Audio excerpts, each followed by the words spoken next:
All right, we're here at TTBFC Studios, and today the exercise of the day is a T-bar bent over row. Now we have a T-bar attachment hooked up with our landmine right here as well.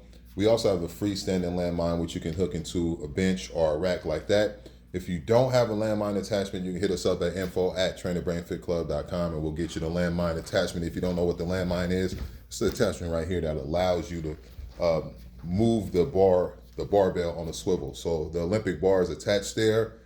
Our T-bar is attached to the bar. And then we have our weight set up. And we also have our lovely model right here about to show us. Say what's up to the people. Okay.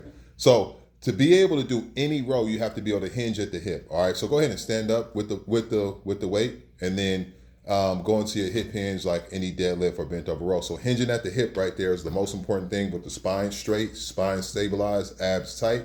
But the other area that you're stabilizing is the hamstring. Hamstring is working. So come up in that deadlift for me again, which is another movement you can do, by the way. But in order to be able to do a bent over row, you have to be able to hinge at the hip, which is also a deadlift movement. So go ahead and hinge at the hip for me. Boom. And then keep that spine stabilized, basically getting into a plank. One more time, come up, hinge at the hip. Good.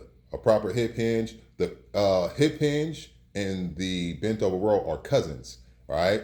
Here we go. So we're going to stabilize here now that we're in our hip hinge, and we're going to row using our back muscles. So we're overemphasizing the squeeze and the activation of the back. All right. And then coming back down, go again. And we want to activate the primary mover, which is our back.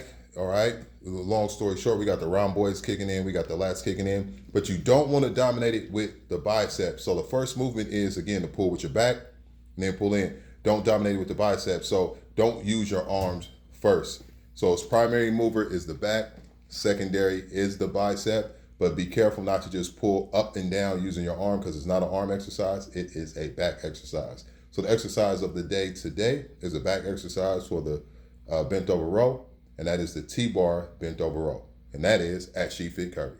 Let's get it.